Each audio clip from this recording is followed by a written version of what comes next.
Welcome to Wine with HR. I'm Jules. Hey there, I'm Trish. Lawyers turned HR professionals. Through our company, Monarch Endeavors, we guide employers through their oh shit moments with their employees. In this podcast, we will discuss some of the most common and commonly frustrating HR problems while enjoying our favorite adult beverage, wine. So sit back, grab a glass if you choose, and join us as we think about and drink about all things HR.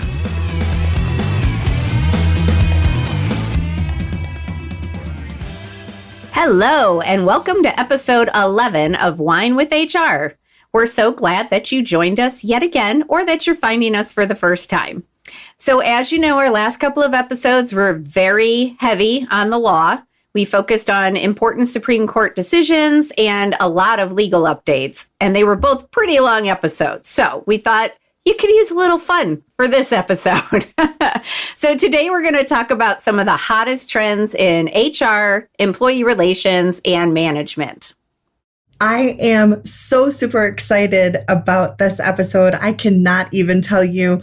There are some really amazing ideas and trends out there that really focus on a lot of the stuff you and I have already said in our previous podcast. Don't you think? Because we're so smart.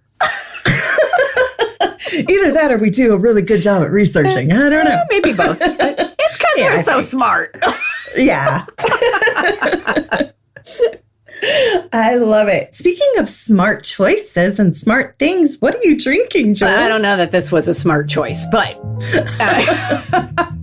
so I love me some Snoop Dogg, and Agreed. I got lulled in because he's on the label. So I'm drinking a 19 Crimes Cali Blanc.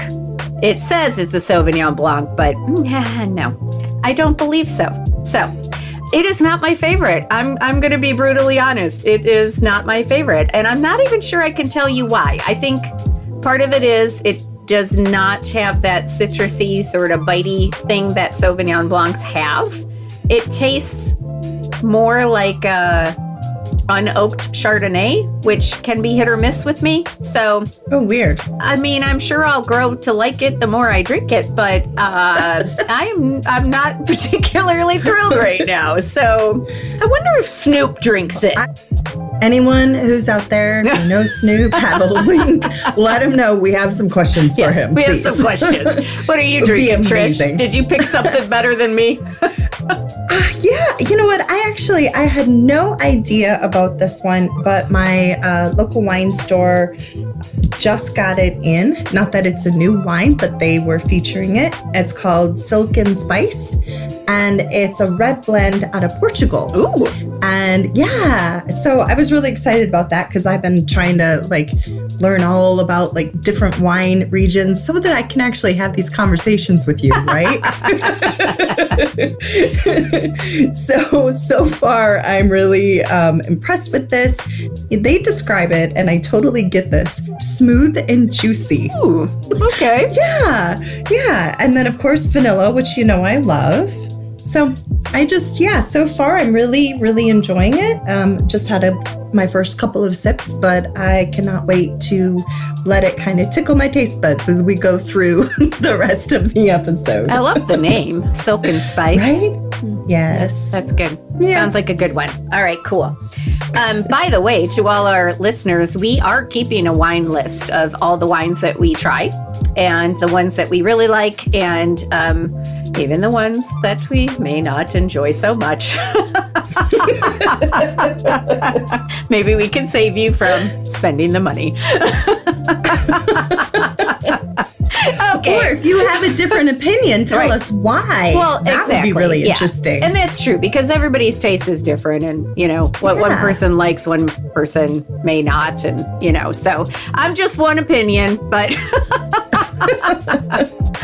I think I should stick with my Italian wines. Love it. Okay, so let's get to the WHINE of the episode. So as we mentioned, we're going to be talking about the hottest HR, ER, and management trends. And so I'm going to start off with something called the 15-minute meeting, which I'm sure just hearing that people are like, yeah, sign me up, because sign me up. I don't know how companies do it or how anybody gets anything done when they're in meetings all day long. And if you guys are like me, and I know like Trisha, there's nothing worse than an endless meeting where nothing gets accomplished. So the idea for the 15-minute meeting, this was in a recent SHRM article. And it was by Brian O'Connell from July 11th of 2023. I believe it was in the All Things Work from Home or one of those newsletters that they send out all the time. The concept was first introduced in 2021 by, I'm probably going to botch this, but Monit, which is a Berlin-based financial automation company. And part of why it was developed is there was a 2015 Harris survey, which said that 17% of employees would rather watch paint dry and 8% would rather have a root canal than have to suffer through a meeting. That is my favorite stat ever. I know. The root canal. I mean, yikes. Right? So the idea behind the 15-minute meeting is that it can really curb employee burnout because, again, if you're in meetings all day and you don't have any time to actually get your work done, then you're working longer hours and it's sort of this endless loop of frustration. So this can really curb employee burnout. It can boost engagement. It allows managers to focus on key points so the message won't be lost on employees. Oh, that's important. Right? Yeah. So some tips from Angela Druckman are obviously if you only have 15 minutes, you've got to know what you want to talk about, know what message you want to get across and, get that through. So her tips are to go into the meeting knowing what you want to achieve, keep conversations meaningful but brief, and then shut down tangents. And then some other tips. There's a 2-step approach from Nettie Nitzberg. The first is decide what you want to accomplish and determine the most efficient way to accomplish those goals. The second is to lay the groundwork for an effective meeting. You can do that by creating SMART goals, which I know that we have talked about before, but those are specific, measurable, actionable, reasonable, I think, and time sensitive. I might not have gotten the words exactly right, but you get the idea.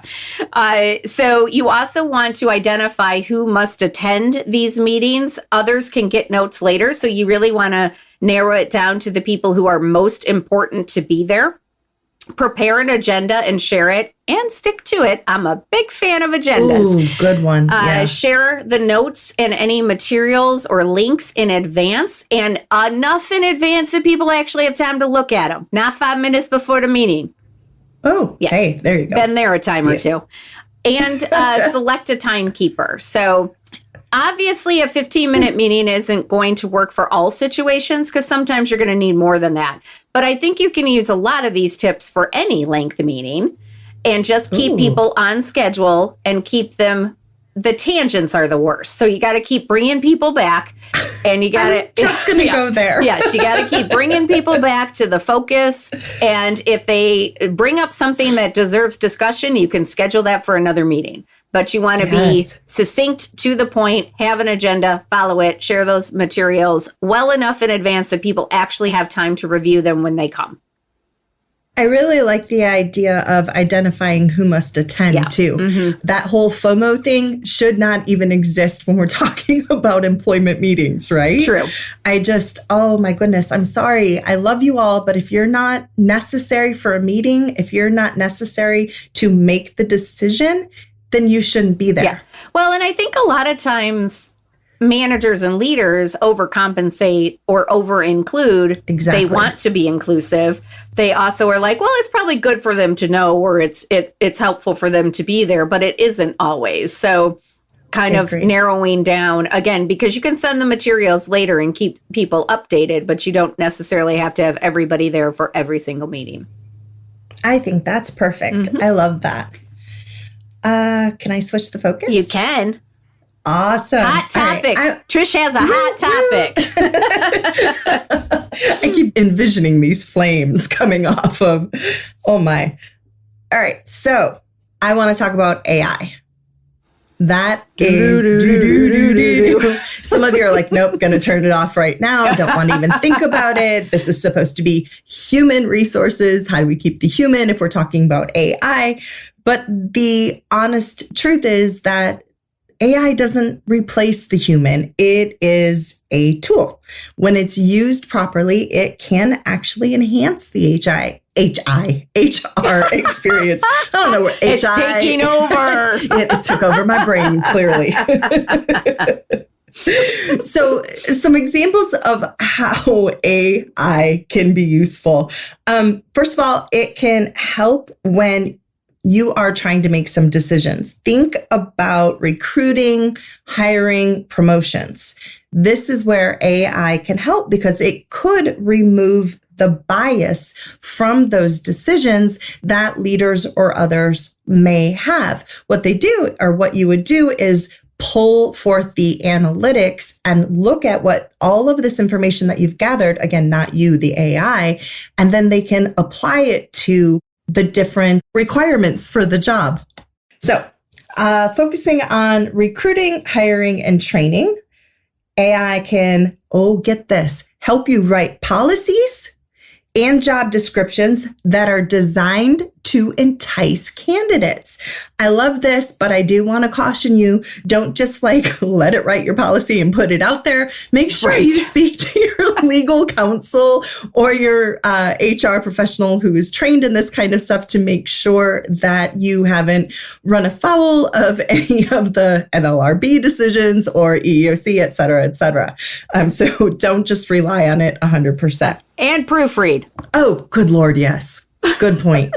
Good point. Actually, I was telling you, shout out to my cousin. She had listened to some of our episodes. So, hey, she and I were just having the conversation about proofreading and how it doesn't seem to happen anymore, even at the highest levels of learning. So please, to everyone out there, don't forget, look at stuff, right? Review it. Have someone else Trust review but it. verify. Yes. Oh, good one. I like that. So the software, the AI software, can actually learn from your hiring choices that you've made in the past. And then, of course, the job requirements as well. One of my other favorites, though, chatbots. I know a couple of companies that I've talked to recently use them quite frequently. And what they do is they're using them to encourage engagement, or they're using them to talk to the new candidates. So one of the coolest ways I think you can use this is use it to gather the candidate's skills and history. And then you can not only learn more about them and get the best candidates in front of you, but you can improve their experience as well, because then they don't feel ghosted, which I think is really, really That's cool. good. Yeah. Right? That's a problem for most employers. It's just keeping up the communication with candidates. Exactly. It can search for passive job seekers. So you can set it up to scour, for example, LinkedIn. How amazing is that? Oh, we just aren't finding the right person. Give it the parameters that you're looking for and set it free to search LinkedIn. Now, don't reach out to candidates that way. Take a look at the information that it gives back to you and make some educated decisions once you've looked at it. But it's a really great tool. When it comes to your onboarding or your development programs, AI can actually help streamline those processes because it knows in advance, this job category requires this job category requires that. And if the employees told you they wanted to go a certain direction, then it can, hey, we recommend this training, we recommend that, or the AI is now a we. But you get where I'm going with that. It's already taken over my brain. We've already decided that. You are now one. Yes. It can also help analyze performance data so that, again, it can recommend the appropriate training. And I love this one too, equitable compensation. It can actually help ensure that you are getting equitable compensation. So not just salary, but beyond that as well, the benefits and things like that you may offer to your employees. And I will say it one last time, please be careful. a huge caution. Think of like this red light blaring, right? Be careful to review those algorithms that you put in because they can inadvertently favor one group or another. If when you write them, you don't even realize it, but you're writing them with gender, educational, or what's the other one? Social bias descriptions. So anything like that could also affect. One last thing, and then Jules, I want to turn it back over to you. Don't forget, sometimes one of the hardest things for us to do as HR is to answer all of the employees' questions. You know, there are these frequently asked questions out there. AI can help you with that. They can help you create schedules and even tell your employees, yeah, these are the benefits the company offers. Think like vacation days and stuff like that. So there's good out there. Yeah, for sure. I think the biggest thing with AI is it can cut out several steps for people. You know, like you said, like, yeah, you can have it write a policy and then you still have to go through it and edit it to fit your company and tweak it, but you've already got a draft. So you don't have to come up with the draft out of thin air. So it can get you like 3 steps ahead, which I think is a really cool thing. But as Trisha said, you gotta, trust but verify, because there have been a few examples. So there's one funny one from the legal world where some lawyers in Texas used AI to write a brief, and they included cases that the AI generated, and they did not double check them, which is a huge no-no anyway. But guess what? Those cases didn't actually exist. So, oopsie. That's a really bad thing. You do not want to be called before a judge because you made up a bunch of cases and didn't bother to check them in your brief. So, I wish I could have been on a fly on the wall. Right? Oh, I know. And the other one, this one's actually quite horrifying, but just a tale of caution. There was a nonprofit, and nonprofits are usually strapped for money, so they enlisted AI software to answer their hotline. It's an eating disorder nonprofit. And the AI, again, those algorithms can get kind of messy because it's learning from what people are asking. So it's also like taking from the universe of what people ask questions about. And so again, this is an eating disorder hotline for people who are suffering from eating disorders. And it started giving out dieting advice. That is the worst. That is horrifying. Yeah. So again, be careful. But our point is, as Trisha enumerated all of those fantastic things that AI can do for you, is that it can be really helpful if it's used right, but it's never going to replace you. No, never. Yeah. So, okay. So I'm going to go over to hiring practices and talk about skill-based hiring, which has been a area for me that I have wanted to see employers re-engaging with, because I have felt like for a long time, we sort of, everything's on a pendulum, and we swung really far in the other direction where it was all about your education level, what degree you had, what sort of certifications you had, how many years of experience you had in that specific field. And I think that employers miss a lot of really good candidates that way, because there are tons of other job positions where people have the skills you need. They can learn the subject matter, but you can't always teach people the skills, particularly those soft skills that we talk about a lot that managers need, like the ability to communicate, to get people to follow you, to lead, to be able to run a coherent meeting, stick to an agenda, like all of those kinds of things are really important. Yeah. So there has been, thankfully, the pendulum is starting to swing in the other direction again, and there is more of an emphasis on skill-based training. So that basically prioritizes experience over academic qualifications. Some of the benefits are that it broadens the talent pool and removes barriers for those who do not have degrees or for those who are changing career paths. So they might be changing into a different industry or into a different type of career, and they have a lot of great skills from their former career that could be applied in the new one. But again, AI, like if they're using Indeed or ZipRecruiter or things like that, it might not catch their resume because they don't have those typical buzzwords that are because they weren't in that particular industry. So it can catch a broader pool of candidates that could be really good. It also empowers your employees and candidates because the hiring focus is on skills and competencies, not their education level. So they automatically feel more successful, which leads to better engagement and retention. Oh, I love that. Yeah. As an added bonus, it creates diversity because you are, again, pulling from a broader pool. So you're likely to get a more diverse pool of candidates. And again, when we talk about diversity, it's not just race, gender, religion, sexual orientation, disability. All of those things are great. And we want to pull people from all of those protected classes. But we're also talking about diversity of thought and ideas and styles of communication and, all of those types of things as well. So it creates that kind of diversity as much as the typical kind of diversity we think about.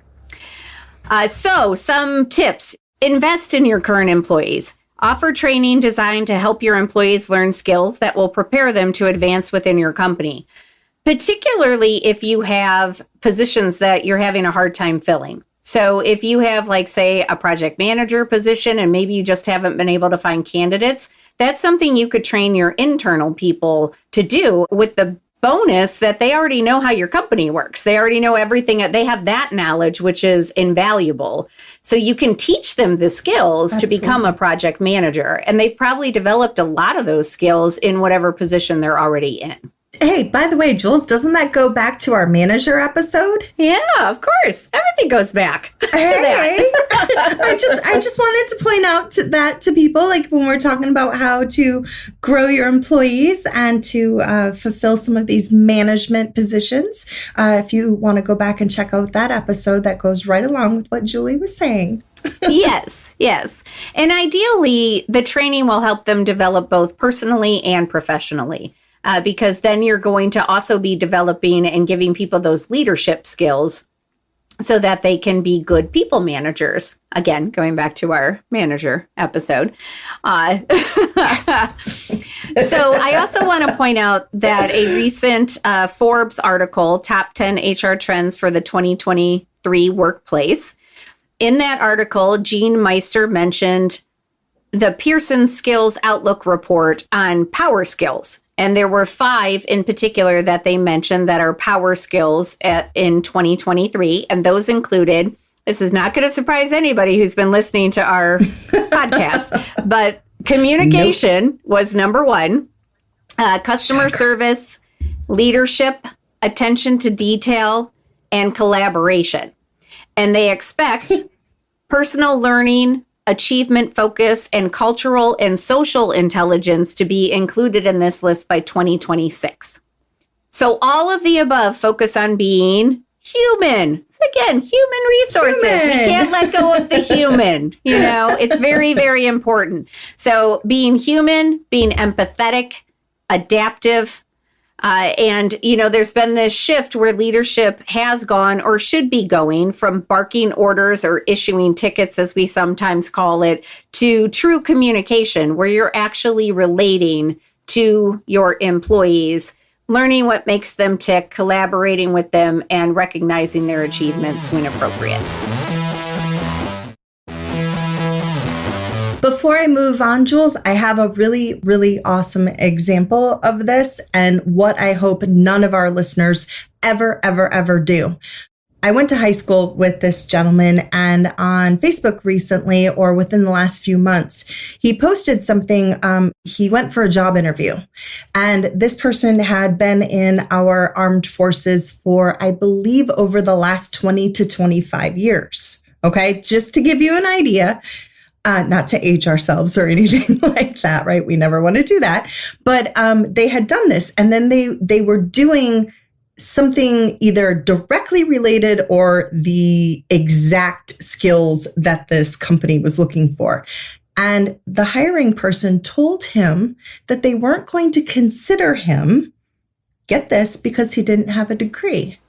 Oh. And so he says... Yeah, right. So he says, well, can you tell me why the degree is important here when I've been doing these things all along?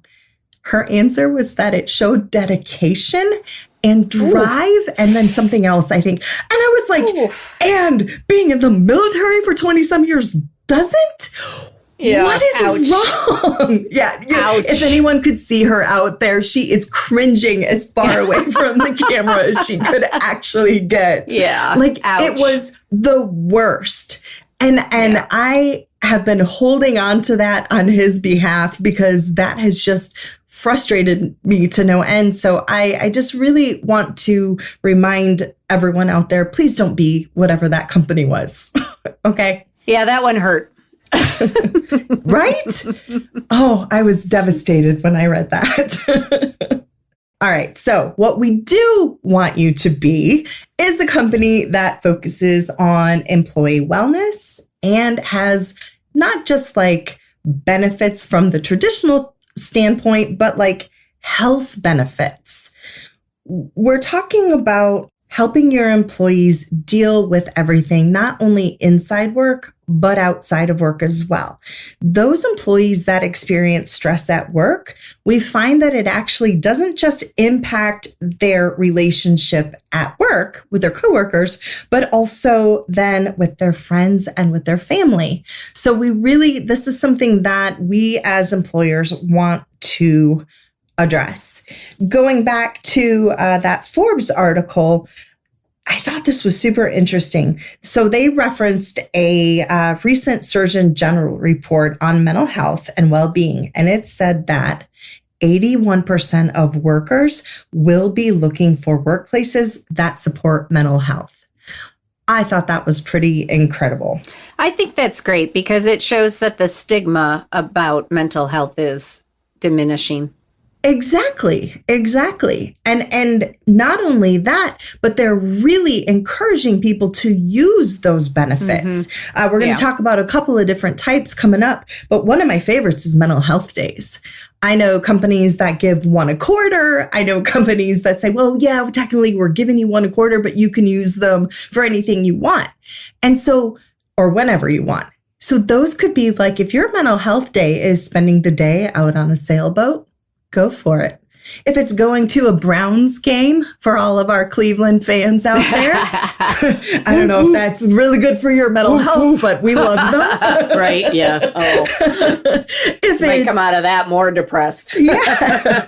Maybe it's, I don't recommend sitting alone and drinking a bottle of wine. Reach out to Julie and I instead. But if that's your idea, all right. So whatever. We'll drink with you. Yes.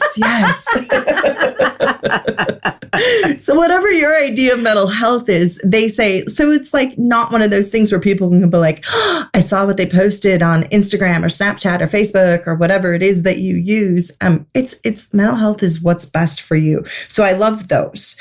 And then some other, when we're talking about health benefits, then we're talking about virtual care, which I think is amazing. Mental health, like we said, wellness benefits. How about flexibility? We're going to talk about that a little more later, right?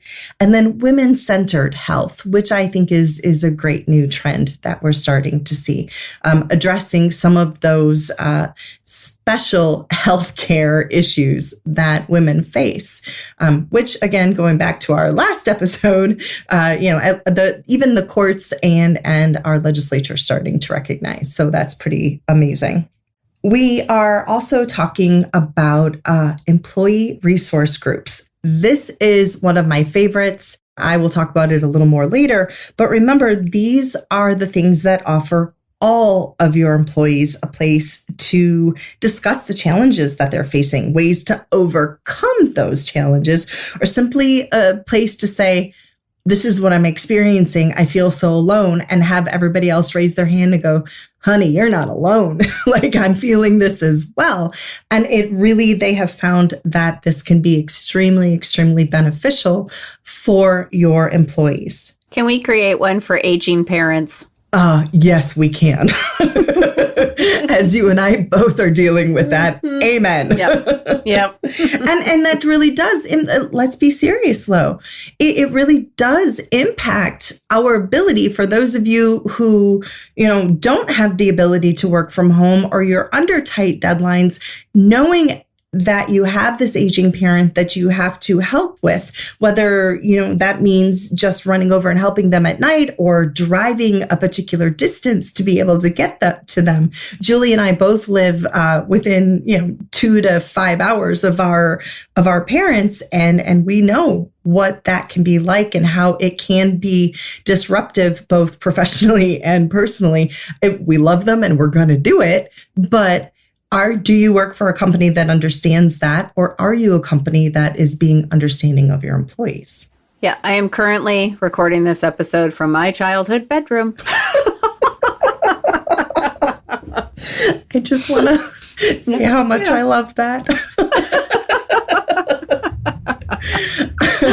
Julie knows I'm a fan of Delta, so I'm going to just move on, and because otherwise she and I are, speaking of tangents, she and I will get off on a tangent. I love Delta. I fly with Delta all the time. They are my favorite airline. And they became more of my favorite airline as I was researching stuff for this episode, because I found out that they offer free counseling sessions. Not only that, but they increase the number. Like, I think they're up to 12 counseling sessions, not just for the employee, but for their families. They offer healthier food in all of their break rooms. And then they also offer financial education. So go Delta. I am super proud of you. If you guys are trying to, okay, Trish, okay, Jules, this is great, but what the heck am I supposed to do? Here's what I would say. You want your programs to focus on a few things. Number 1, physical health. Number 2, mental well-being.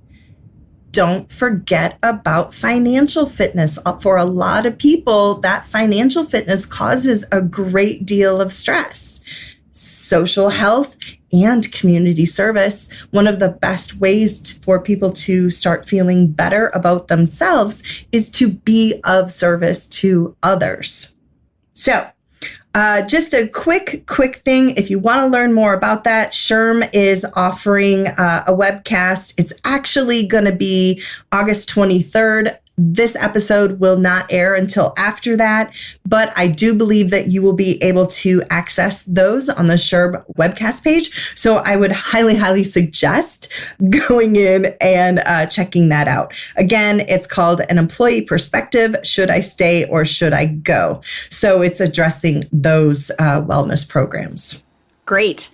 This is a real simple example, but I had a client who, for a while, they had been offering to pay for gym memberships at a particular gym, and they weren't getting a ton of people doing that. And so we had a talk about it, and we ended up deciding that we should just offer a certain level of reimbursement for whatever fitness place they wanted to belong to. It was whatever it ended up being. I want to say it was like $300 a year or something. Awesome. They could get that. If they wanted to choose a gym membership that was more expensive than that, well, they got $300. That's all everybody got, but they could turn that in and then they could go to whatever gym or fitness facility they wanted to. So I thought that was a nice compromise, and it really made the benefit more accessible to all employees rather than saying you have to go to this specific place. I think that's really smart. I love that. Yeah, so there are a lot of easy ways to do that kind of stuff. And you hear about companies too that offer like meditation apps and things like that to help their employees as well. So I think that's great. Yes, not to get off on another tangent, but I always said that most offices should have like a rubber room where it's like you can go in and you can put on one of those like sumo wrestling suits, and you can get those like big plastic bats and you can just like beat the crap out of stuff. Oh my gosh, sign me up, please. For those of you who are doing a lot of remote work or hybrid work situations and you're wondering what to do with all of that extra space, Julie just gave you a phenomenal idea. I did. Yes. There you go. Okay, so I'm going to switch gears a little bit and talk about remote work, flexibility, and hybrid work. Now, I know a lot of us had to go remote during COVID, so it's not as scary of a thing anymore. We all kind of figured out how to manage it. But there are some things to think about as we move forward, because I know a lot of companies struggle with, well, do we make everybody come back? Do we allow people to stay remote? Do we have a hybrid workforce? What does that even mean? All of those good things. So some things to think about is that the purpose of all of these things is to improve work-life balance, well-being, engagement, and productivity. So yes, it may only work for certain positions. And it may only work for certain people, because some people don't do well in a remote environment. But those are all things that you can take into consideration. The thing about flexibility is it isn't just remote work. It's also offering employees the ability to choose the days and hours that they work. Ooh, so I love it gives them, it gives them more flexibility. And I've done this with some of my clients where we have decided that there are core hours. So say, this is just an example, 10 to 4. That is when everybody has to be available and working. But outside of that, they can come in at 7 if they want and leave at 4, or they can come in at 9 and they can leave at 6, or, whatever. There's some flexibility outside of those core hours for them to do things. It's also about letting people have an hour here or there to go run an errand, to go to the dentist, to go to the doctor, to go pick their kids up, whatever the case may be, where they don't have to use PTO and they don't have to constantly feel like they don't have the time or the ability to do the things they need to do in their personal life because they've got to work all the time. So you want to just try to give them some more flexibility in that. I promise you, I know people, yes, there will be those people who will abuse it. There will be that 1% who will abuse it.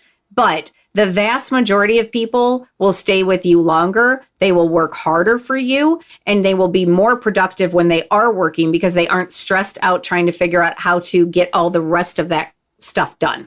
It's awesome. Yeah. So one word about hybrid work. I think a lot of companies have not really thought through what that means to the organization and how that's going to work. So, how many days in or out of the office are you going to allow people to work remotely?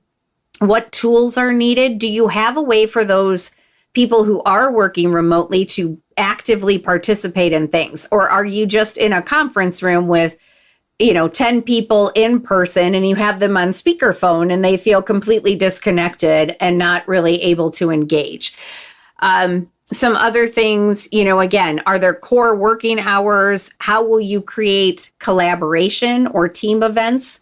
Again, to make sure that those people feel included. And how are you going to do training? Which takes me into my next thing, which is employee education. Ooh, impressive. Yes. So, how are you going to continue to educate your employees? There's tons of virtual learning, and that, became very popular during the pandemic. It's not going anywhere. But how are you going to use that? Because you don't just want people sitting in front of a computer screen watching webinars all day. You want something that's a little bit more engaging. And by the way, I'm just going to put in a little plug. We are working on a whole catalog of online courses that will be group-based learning. So we'll keep you updated on that. But just know it's coming within the next 6 months, hopefully. So excited for that. Yes. So again, you can use AI. It's being used to promote community-based learning. So there are some things that you can do with that. And then adaptive learning, which is where the focus is offering a path that changes based on the skills they need to learn versus making them learn skills they already possess. Oh, I love so again, that. our group courses, our group online courses are going to use some of those fancy technologies. No wonder I love it. Yes, to help with those sorts of things. So again, we'll keep you posted on that. But you need to think about how you're going to continue to keep employees who aren't in the office every day engaged and feeling like they're a part of the company still. I love that so much because I think that is one of the biggest problems that we've seen. One of the things that I think about all the time is when everyone was coming back to the workforce last year, and you and I saw more internal investigations in that first quarter than we had the entire previous year. No, people were not excited to come back to work, or if they were excited, then that quickly ended because people forgot how to human, going back to our favorite saying. All right. I have, instead of being one topic, I want to give you several topics real quick just to think about. So change management. How does your company deal with change? Are you adaptable? Are the people that you hire adaptable? And do you have strategies to help? So again, just start thinking about some of these things. Do you know what to do with all of the data that you actually gather from your employees? Are you sharing it with your employees, or do they think that when they fill out a survey, it just goes into the ether, right? The worst thing you could do. People analytics actually help you turn that information into something that you can use to improve your workplace, make your employees feel valued, which again leads to retention. And then guess what? All of that leads to better business performance. DEI, despite the recent Supreme Court decision, this should remain at the top of every company's list. Focus on improving the experience, though, of all of your workers. Think of those employee resource groups that I mentioned earlier, right? We're looking at improving it for all of our employees, making each one of them feel valued and that they belong and that they're not alone in what's going on. Ask your employees, one of my favorite questions, where do you want to be with our company in a year or 5 years? And then create an individual development plan for that employee and offer training to get them there. Again, leads to retention. Pay raises. How does your company compare to the market that's out there? Are you staying abreast of all of the things that are changing? When it comes to apps, I have to go back to my very first one talking about AI, but there are employee management apps out there. And they're so cool because they actually help your employees because then they have access to everything they need almost in one convenient location, right? So I love, love, love employee management apps. No, they do not take the human out of HR or ER. They actually help your employees. It does improve satisfaction because it's real easy for them to get the answers that they need. And then one of my personal favorites, do you have an employer brand? It's absolutely imperative for attracting this younger generation. I've talked to so many people that say, I won't even look at a company if they don't have a presence on the web or if I can't apply easily from my phone. Right? It's true, though. It's absolutely true. So if you don't have a solid presence where they can look at your company culture, your benefits, etc., they're not even going to look at you. And so you may be missing out on all of this incredible talent. That last one's a little frightening. That's a little overwhelming because we're doing better, but it's a lot. It is. But, there's balance to everything, right? Yep. We're getting out there more. Oh, goodness. Okay. Yeah, I think all of those are fantastic things to start thinking about. The biggest thing through all of this is it really is about creating a deeper connection with your employees.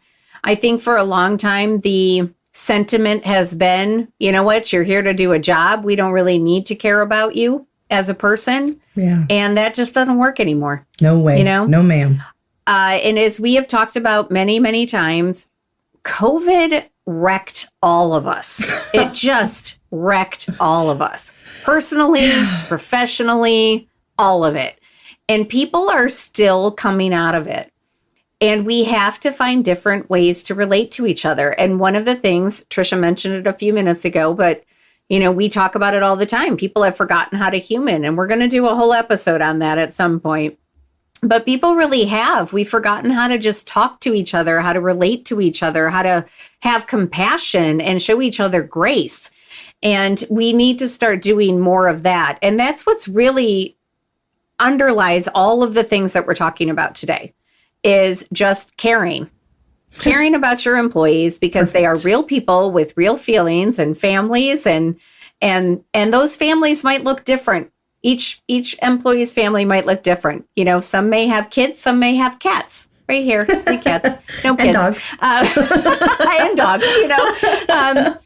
But you need to be relating to all of those different types of employees that you have, and you will get the most out of them if you just show them that you care. Those are my bits of wisdom. Trish, what you got? Wow. Can I just ditto you, first of all, because wow, that was so well said as usual. The only thing that I want to remind people is, remember, I started off with this. I'm going to end with this. AI is a helpful tool, but it is only a tool. Do not, again, forget to keep that human and human resources. Please check the algorithms frequently. You don't want them to go rogue, because we have seen, Julie gave us some great examples of where that could take us, and we definitely don't want to do that. And if you really do care about your employees' health and their wellness, make it part of your culture. This is not just an HR program, right? It's a culture. And I think if you do that, you will naturally see your retention increase, your satisfaction of your employees increase. All in all, I think it'll be pretty amazing. So that's all I have, Dad. Perfect. Okay, so let's get back to the wine. How are you liking your silken spice? Silken spice. Silken spice. It's delicious. I really, really do like it. Can you taste any spice? You know, honestly, you can. Hold on. Let me do a sip here. I need your husband here to guide me in my smelling and my tasting. Remember, smell with your mouth open. I tasted at the tip of my tongue those spices. Mm-hmm. Okay. So yeah, when I smell and when I drink. So pretty yummy. Okay. So we have a winner there. Mm-hmm. And you? Yeah. I mean, I'm not gonna dump it out.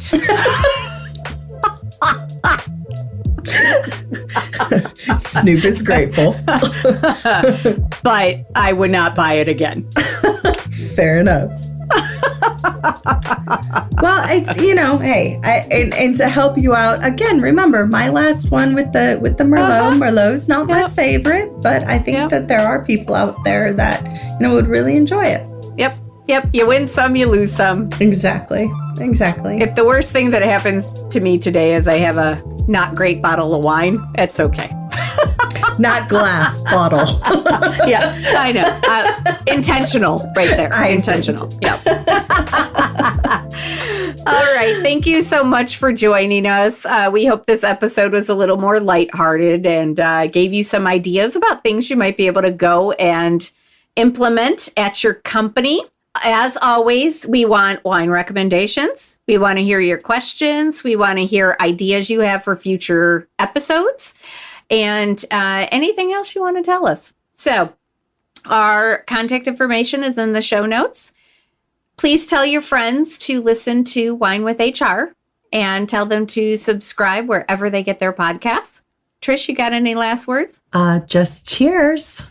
Cheers. Thanks, guys. We'll see you next time. Bye.